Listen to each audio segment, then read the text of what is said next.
Toughest exam है India का, UPSC, उसकी 2.5 लाख की फीस को हम 7,500 में कर दिए। और सेम बहुत बढ़िया, वेरी गुड।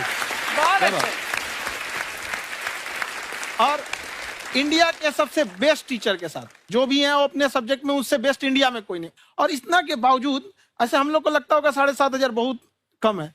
एक लड़की ने कहा कि सर शाम वाले बैच को ना मॉर्निंग में कर दीजिए। हम कहे बाबू तो इतना सबके इंडिविजुअल से तो बैच ट्रांसफर नहीं, तो क्या प्रॉब्लम है? उसने कहा ना शाम में हमको दूसरे के यहाँ बर्तन मांजने जाना होता है। तो हम लोग को लगता है कि जितना ये तकलीफ इससे कई गुना ज्यादा है। और कई बार तो ऐसा लगता है कि वो भी ना ले। एक लड़का बेचारा नदी से बालू निकालता था और वो बालू को भरता था, फिर नाव बालू को किनारे लेके बेचती थी और वो बालू भरता था, उससे मेरी फीस ले आया। हमारा हाथ कांप गया, हम कैसे फीस ले लेंगे यहाँ पर। बहुत बढ़िया। उसी दिन हमने ये प्रण लिया था कि भारत का कोई भी बच्चा उसके सफलता में पैसा उसकी बाधा नहीं बनेगी, चाहे उसको जितना भी पढ़ना रहे यहाँ पर। क्या बात।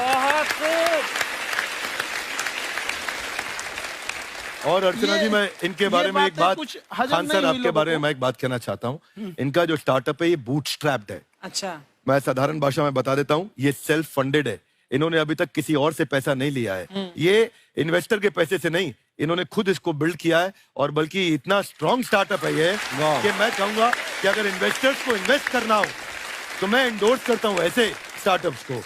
यही सब चीजों को देखते हुए कई लोगों ने धमकी भी दिया था वहां पर। अच्छा। और उसके बाद बम चला दिए और 7-8 बम चला दिए और कुछ ब्लास्ट हुआ। एक बेचारा नया लड़का आया था एडमिशन लेने के लिए, उसकी स्कूटी उड़ा दिया।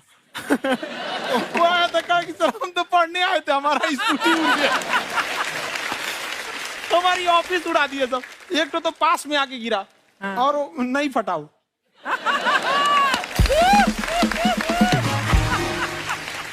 बाद में बहुत सारे लोग धमकियां दिए, लेकिन कहते हैं ना सूरज कितना भी तेज चमक ले समंदर नहीं सुखा सकता। वाह वाह वाह, क्या बात है। मैम एक्चुअली ये फीस कम करने का एक और रीजन है। 2.5 लाख 3 लाख की जो फीस में सब लोग पढ़ाई अफोर्ड नहीं कर पाते। इसलिए वो कुछ ही लोग अफोर्ड कर पाते हैं, तो उनका मेंटल लेवल तो बहुत ऊपर चला जाता है। लेकिन एक पूरे देश का मेंटल लेवल थोड़ा सा स्टेबल नहीं हो पाता। तो जब फीस कम रहेगी तो हर वो लड़का तैयारी करने के लिए आगे आएगा जिसका सपना है देश के लिए कुछ करने का। सीटें लिमिटेड हैं, उन्हें को मिलेगी, लेकिन जिन्हें नहीं मिलेगी उसे मिलेगा देश का एक जिम्मेदार नागरिक। तो इस देश को बदलना। क्या बात है। हम लोग विश्व गुरु कहे जाते थे, क्यों? क्योंकि दुनिया से लोग हमारे यहाँ पढ़ने आए थे। चाइना से ह्वेनसांग आया, फायान आया, आज कोई नहीं आता है। हम लोग का उद्देश्य एक समय आएगा जो फिर आएंगे यहाँ पढ़ने के लिए। क्या बात है। पर आप देखो अर्चना जी, सबसे ज्यादा आईपीएस आईएएस बिहार से निकलते हैं। आप देखो पढ़ाई लिखाई में पॉलिटिशियन बहुत बड़े बड़े निकले हैं। तो ऐसा नहीं है, हर जगह ऑप्शन भी नहीं है वहाँ पे, इंडस्ट्री नहीं है, खेती करेगा तो कोई खास वो नहीं रहे। ऑप्शन भी नहीं है, सही बात है। बिहार की मिट्टी में एक चीज है, जिद तो बहुत जबरदस्त है। कुछ भी नहीं रहेगा तो सब कुछ पाने का उसको जिद रहेगा, करके भी दिखा देगा। वहाँ पे कर देंगे हम आपको। विवेक सर, आपके बारे में हमने सुना एक बार आप संन्यास लेने चले गए थे। कौन वापस लेके आया आपको? फिर कहाँ तक पहुंच गए थे आप? नहीं, मैं एमबीए की पढ़ाई के बाद मैं ये सोचा था कि अपना जीवन भगवान की सेवा में समर्पित कर दूं। अच्छा जी। बहुत साल मैं वृंदावन में रहा था और गुरुकुल में रहा था। अच्छा। और वहाँ सेवा करना, बहुत अच्छी शिक्षा मिली। मैं बोलता हूँ मेरी असली एमबीए वही थी, मोस्ट ब्यूटीफुल एसोसिएशन। वाह। और मैं वहाँ भगवत गीता पढ़ी, जहाँ मुझे गीता से लगाव हुआ। तो मेरे गुरुजी का आदेश था कि आप भगवत गीता को बिजनेस मैनेजमेंट के साथ जोड़ के देश दुनिया में बताओ। मेरे को लगा बड़ा मुश्किल काम है। मैंने बाद में देखा कि डॉक्टर स्टीफन कॉवी, जिनकी किताब है 7 habits of highly effective people, आप सबने पढ़ी होगी। उन्होंने बोला मैंने 7 हैबिट भगवत गीता से लिए। और हमारे देश के लोग ऐसे हैं जो मेरी किताब पढ़ते हैं, जो कि 3.5 मिलियन कॉपीज बिक चुकी हैं, और भारत में भगवत गीता नहीं पढ़ते। तो मुझे लगा कि मैं गीता विद मैनेजमेंट के ऊपर आकर के बातचीत करूं। मुझे लगा बहुत कठिन होगा, पर मेरे गुरुजी का आदेश था कि कठिनाई आपको तभी तक दिखेगी जब कठिनाई को देखोगे। तो एक छोटा उन्होंने मुझे बताया, पूछा कि इस कमरे में लाल रंग कितनी जगह है, देखो आप भी एक बार जरा देख के बताओ। 7-8 जगह लाल रंग दिख रहा है यहाँ पे आपको? 1 ये 2, वो लाल रंग टी शर्ट पे 3 4 5, ये लाल हो गया 6, उधर लाल हो गया 7, एप्पल लाल, बिल्कुल ठीक 7। पर जब आप लाल रंग ढूंढ रहे थे तो क्या आपको हरा रंग दिख रहा था? Yes no? नहीं। जब आप लाल रंग ढूंढ रहे थे तो क्या आपको काला रंग दिख रहा था? Yes no? नहीं। नो। जिंदगी भी ऐसी है, जो ढूंढोगे वही मिलेगा, बाकी कुछ नहीं मिलेगा। तो उन्होंने कहा कि आप इसी सोल्यूशन पे फोकस करो और गीता के मैसेज को पहुंचाओ। तो मैं बिजनेस मैनेजमेंट के प्रोग्राम्स कॉर्पोरेट्स में करने शुरू किए, क्योंकि गीता पहला मोटिवेशनल सेमिनार जो पृथ्वी के इतिहास में कपिल जी हुआ, वो कृष्ण ने दिया था। पहले मोटिवेशनल स्पीकर इस पृथ्वी के इतिहास के कृष्ण थे, जिन्होंने अर्जुन को रणभूमि में मोटिवेट किया था। बड़ी पेशेंस कृष्ण ने अपने लीडरशिप क्वालिटी से दिखाई, वो मुझसे मुझे बड़ा इंस्पायर किया, वो चर्चा ने इंस्पायर किया और डिस्कशन ने इंस्पायर किया। तो उस डिस्कशन को मैं आज भी लेके चलता हूं अपने साथ। कहां सर, हमने सुना है आप 5 स्टार में रुके थे कल और नीचे जाके वड़ा पाव खाने गए आप रेहड़ी पे। एक्चुअली क्या है ना कि वहां जो चीजें सीखने को मिलती है ना, खाली पेट और खाली जेब इंसान को जो सिखाते हैं वो किसी यूनिवर्सिटी कॉलेज में नहीं सिखाया जाता। और गरीबी बड़ा बेशरम चीज होती है। तो कहते हैं कि मौत भी तू जल्दी आया कर गरीब के घर में, कफन का पैसा भी खर्च होता है दवाइयां खरीदते खरीदते। हाय हाय हाय, क्या बात है। और खान सर की खासियत ये है कि जिसको तो पढ़ना है, जिसको एजुकेशन चाहिए, वो तो इनका वीडियो देखते हैं, लेकिन वैसे भी कई लोग, जैसे अर्चना जी बात करी थी, कहती मैंने जब देखना शुरू किया तो मैंने बैक टू बैक इतने सारे वीडियोस देखे, क्योंकि आपका जो तरीका जो बोलने में, एक तो इनकी जो टोन है पढ़ाने में, और साथ साथ में जो ह्यूमर आता रहता है, तो उसकी वजह से और भी इंटरेस्टिंग हो जाते हैं आपके वीडियो। शुरुआत में हम लोग जब स्टूडेंट लाइफ में थे, या हम कई स्टूडेंट को भी देखते हैं, वो बेचारे जब थक जाते हैं तो आपका शो देखने लगते हैं। तो शुरू में हमको लगता था जब कि अरे यार हमारी पढ़ाई उसके लिए है, लेकिन पढ़ाई में थक जाता है, शो देख के नहीं थक जाता। तो हमने सोचा दोनों को मिक्स कर देते हैं। तो हमने उसको, और आज आपको पता नहीं हमने भी यही किया है। मिक्स करने। हमारे एजुकेशन सिस्टम में 2 कमी है, एक एजुकेशन की, दूसरा सिस्टम की। आप पटना से हैं ना? हाँ। हमें भी पटना पसंद है। बस कोई पटाने वाला चाहिए। नहीं, मजाक नहीं कर रहे हैं। आपका जो चैनल है, हम दिन में 10 बार आपके चैनल को सब्सक्राइब करते हैं। अरे हाँ, और बेल आइकन तो हम इतना जोर से दबाते हैं कि बाकी यूट्यूब वाले बाहर निकल के देखते हैं कि ये कौन है जिसने इनका चैनल इतना जोर से दबा दिया बेल आइकन। बुढ़िया, तो ये शर्म नहीं आती है? आते ही फ्लर्ट शुरू कर दिया ना तूने। तो जाते हुए करते हैं क्या? विवेक जी नमस्ते। आपसे एक काम था छोटा सा, कर देंगे आप? ये क्यों करेंगे? नहीं, गुरुजी हमेशा अपने वीडियो में कहते हैं कि विवेक से काम लो, विवेक से काम लो। विवेक मतलब दिमाग से काम लो आप। हाँ, तो विवेक जी अपने दिमाग से ही काम लेंगे। बहुत दिमाग है उनके पास। ये देखिए, जो आदमी, आपको मैं बताइए, जो आदमी बिना फिल्म किए कपिल शर्मा शो में आ गया, कितना दिमाग होगा उसके पास।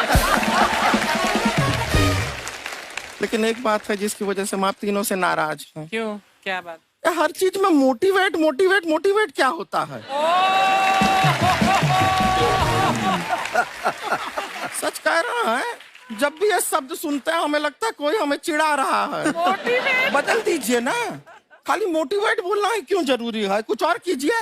रोटी वेट, छोटी वेट, पतली वेट, कुछ भी बोलिए, मोटिवेट हटाइए। तो गुड़िया, तू भी एक्सरसाइज किया कर ना। देख डॉक्टर साहब ने कितना वजन कम किया है, तू भी कर ले। ठीक है, फिर मोटिवेट से ही चला लेंगे। लेकिन मोटिवेशन कोई बुरा बात नहीं है। हमारे दादाजी भी वैसे बहुत मोटिवेट करते थे। हाँ, एक बार तो तालाब में डूब रहे थे हमारे दादाजी। हमारे पास रस्सी भी था, ट्यूब भी था, फिर भी हम अपने दादाजी को बचा नहीं पाए। क्यों? क्योंकि हमने उनकी ओर तिनका फेंका ना, वही कहते थे डूबते को तिनका का सहारा काफी। नहीं लगा सहारा, दादाजी बुड़बुड़ बुड़बुड़ बुड़बुड़। गुड़िया, तू क्या करने आई इधर? अरे हाँ, हम क्या करने आए हैं, एक पूछना था सर, खान सर, ये जो हमारा एक चाचा का लड़का है, उसको क्या है, थोड़ा पढ़ाई में प्रॉब्लम हो रहा है। तो 12वीं का पढ़ाई आप उसको अच्छी तरह करवा के 12वीं पास करवा देंगे आप? करवा देंगे, वेरी गुड, बात कर लेते हैं। हाँ, राम सरोवर, देखो हमारा बात हो गया है। ये 10वीं जो तुमसे नहीं दिया जा रहा है वो नहीं देना है।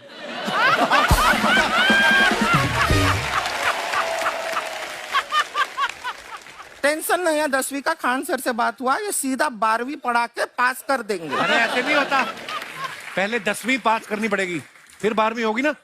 ऐसा कोई जरूरी नहीं है ये सीक्वेंस। हमारे मौसा जी थे, उनसे ना 10वीं हुई ना 12वीं हुई, अभी 3 दिन पहले सीधा उनकी 13वीं हुई। एक्चुअली क्या है, पढ़ाई लिखाई का हमको बहुत ज्यादा नॉलेज है नहीं। गांव में पढ़े हैं ना सर। स्कूल कहाँ होते थे अर्चना जी, गांव में स्कूल नहीं था, पेड़ के नीचे पढ़ते थे हम। यहाँ तक कि हमारे पास ब्लैक बोर्ड भी नहीं था। हमारे मोहल्ले की जो भैंसिया थी उसको खड़ा करके टीचर उसके ऊपर लिख के पढ़ाती थी। मजाक नहीं कर रहे हैं। और आप तो समझ रहे हैं, अभी ब्लैक बोर्ड की एक अटैच डस्टर था ब्लैक बोर्ड का, समझ रहे हैं ऐसा, वो पीछे से आता था, लिखा हुआ मिटाता था और चला जाता था। ये तो कुछ भी नहीं है। एक बार क्या हुआ, हमारा स्कूल शुरू हुआ, शुरू होते ही 2 महीने के लिए छुट्टियां हो गई। क्यों? ब्लैक बोर्ड ने बछड़ा दिया था ना। तो वैसे आप लोग ना इतने ज्ञानी हैं, सब कुछ जानते हैं। आपसे एक टेक्निकल सवाल पूछे। एक बार ना 4 दोस्त थे, 4 दोस्त, साम दाम दंड भेद। वो डिसाइड करते हैं कि चलो एक गेम खेलते हैं, तो टीम्स बनाते हैं। तो साम दाम ने एक टीम बनाया। इस पे भेद को बहुत गुस्सा आया। पता है क्यों? क्यों? क्योंकि भेद को दंड मिलाना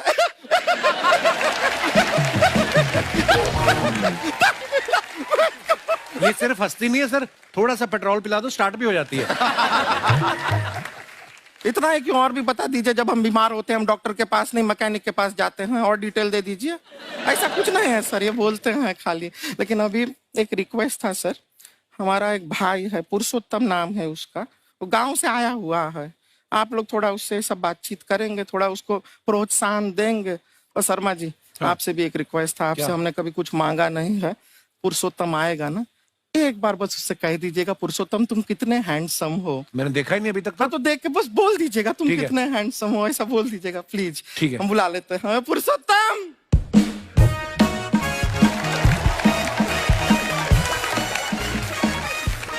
ये पुरुषोत्तम है। वाह, तेरा भाई बड़ा हैंडसम है। है तो हमारे खानदान में सब हैंडसम है, ज्यादा चापलूसी करने का जरूरत नहीं है। देखा हमारा यहाँ पे कितना चलता है। एक नंबर दीदी, एक नंबर। सब लोग हैं, नमस्ते कर दो। ये बड़ा अच्छा लड़का है, गांव में ना भैंस चराता है, इसको थोड़ा मोटिवेट कीजिए ना। नहीं तो मतलब भैंस चराता है तो मोटिवेट करके क्या होगा, शेर चराएगा बाद में। अरे शेर चराएगा तो शेर इसको चर नहीं जाएगा। नहीं नहीं, ऐसे हम खाली कह रहे हैं, तुम्हारा चेहरा थोड़ा बकरी जैसा है ना, तो वैसे ये सब बड़े बड़े लोग हैं। इनको बताओ कहा क्या बनना चाहते हो जीवन में आगे?